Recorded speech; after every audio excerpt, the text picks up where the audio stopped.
Bonjour tout le monde, j'espère que vous vous portez bien et bienvenue sur ma chaîne YouTube. Je m'appelle Kabinambele Osni Medgar, étudiant à l'école normale supérieure au département d'éducation artistique et culturelle option art visuel. Et donc cette chaîne YouTube est consacrée à l'étude dédiée à l'enseignement de la e-education.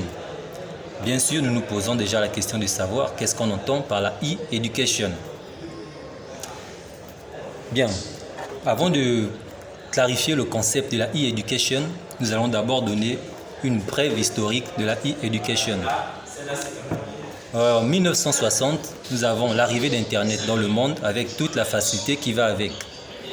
En 1970, un groupe de personnes que l'on appelle les utopiques du web se sont alors associés de telle sorte qu'ils ont mis en Internet tout le savoir du monde pour rendre la vie facile. Notons bien qu'en Afrique noire, nous, on transmettait nos connaissances et compétences par le biais de nos cultures orales, les danses, les rites et bien d'autres. Donc, avec les utopiques du web, ils ont alors mis tout le savoir en Internet, de telle sorte que la vie puisse être facile. Chacun pouvait maintenant avoir accès à la connaissance via un réseau. Et donc, nous allons définir ce que l'on entend par la e-education. Donc, nous allons définir la e-education comme étant la conception, la production, la diffusion réfléchie de tout contenu à valeur pédagogique qui s'appuie sur les nouvelles technologies de l'information et de la communication. Donc de cette définition, il ressort que la e-education est d'abord un enseignement, 2, qui est assisté par ordinateur. Bien sûr, à l'intérieur, nous allons remarquer, nous allons dire pourquoi la e-education, pourquoi est-ce que c'est arrivé dans le monde. Nous allons remonter en 2020 avec la période de la Covid-19. Pendant la Covid-19, le monde est rentré dans un chaos, ce n'est pas possible.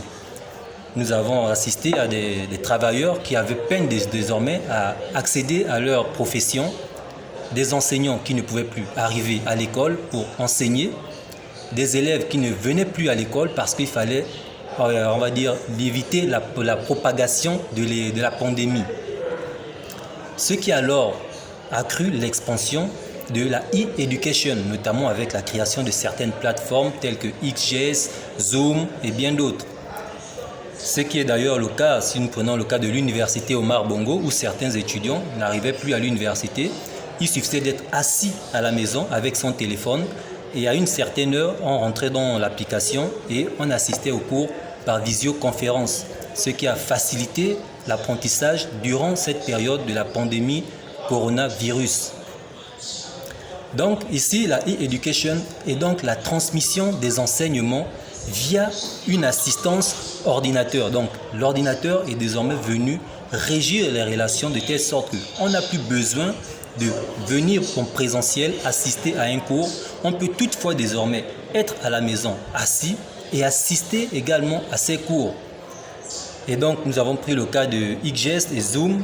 XGS par exemple, aujourd'hui avec XGS, on n'a plus besoin de se lever et d'aller dans un établissement pour récupérer un bulletin scolaire pour notre enfant. Nous n'avons plus besoin de le faire.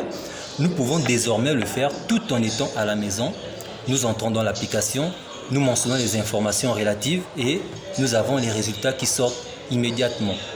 Donc voilà un peu de manière grosso modo ce que l'on peut dire sur la e-education, qui est donc ce moyen qui a facilité les relations, ou bien qui facilite les relations humaines en ce qu'elle fasse intervenir de nouvelles technologies dans l'enseignement ou dans la transmission des connaissances. Merci encore d'avoir regardé cette vidéo, je vous remercie.